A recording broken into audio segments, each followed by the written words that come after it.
Good morning বন্ধুরা, আশা করি আপনারা সবাই খুব ভালো আছেন। আমার চ্যানেল দ্য কুকস এন্ড কম্প্যানিয়নে আপনাদের সবাইকে স্বাগত জানাই। আজকে আমাদের রেসিপি এগ অমলেট কারি, যেটা খেতে দারুণ সুস্বাদু এবং খুবই অল্প সময়ের মধ্যে এটা তৈরি করা যায়। আর ভাত রুটি সবকিছুর সাথেই কিন্তু এটা পারফেক্টলি চলে যাবে। চলুন তাহলে শুরু করা যাক এগ অমলেট কারি।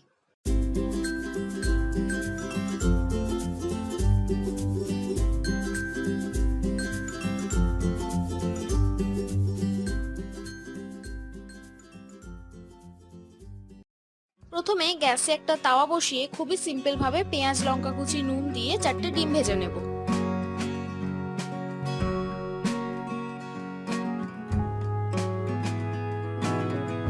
এখানে কিন্তু ডিমের একদিকটা ভালো করে ভেজে এইভাবে ভাঁজ করে নিতে হবে।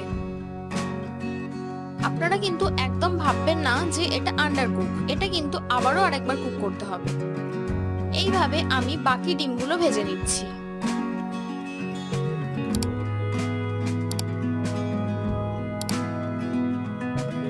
এবার আমাকে একটা কারি তৈরি করতে হবে। তার জন্য কড়াইতে 3 টেবিলস্পুন সরষের তেল দিয়ে নুন হলুদ মাখিয়ে রাখা আলু ভেজে নিচ্ছি। আমি এখানে একটা আলু ব্যবহার করেছি আর আলুগুলো ঠিক এইভাবে কেটে নিতে হবে। আলুগুলো ভালো করে ভেজে তুলে নিলাম। এবার ফোড়নের জন্য একটা তেজপাতা, শুকনো লঙ্কা, দারচিনি, এলাচ দিয়ে দিচ্ছি আর দিয়ে দিচ্ছি একটা বড় সাইজের পেঁয়াজ কুচি আর একটা কাঁচা লঙ্কা কুচি দিয়ে ভালো করে ভাজবো।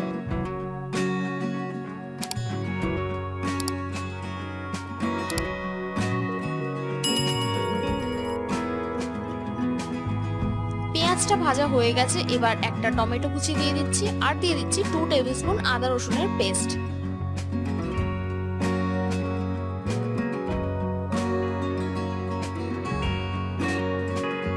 একটু নাড়াচাড়া করে 1 টেবিলস্পুন হলুদ গুঁড়ো, 1 টিস্পুন লঙ্কা গুঁড়ো আর স্বাদ মতো নুন দিয়ে মশলাটা কষিয়ে নেব।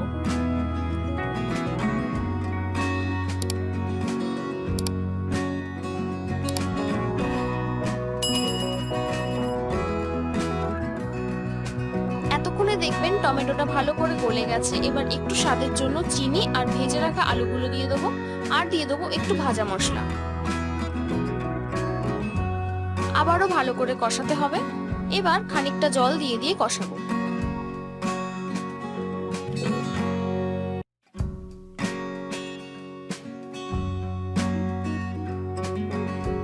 তারপর ঝোলের পরিমাণ মতো জল দিয়ে একটু ফুটিয়ে ডিম ভাজাগুলো দিয়ে দেব। আপনারা যদি গ্রেভি রেখে খেতে চান তাহলে অল্প জল দিলেই হবে। ডিমটা দিয়ে কিন্তু বেশিক্ষণ ফোটানো যাবে না। একটু ধনেপাতা কুচি দিয়ে রান্নাটা শেষ করব।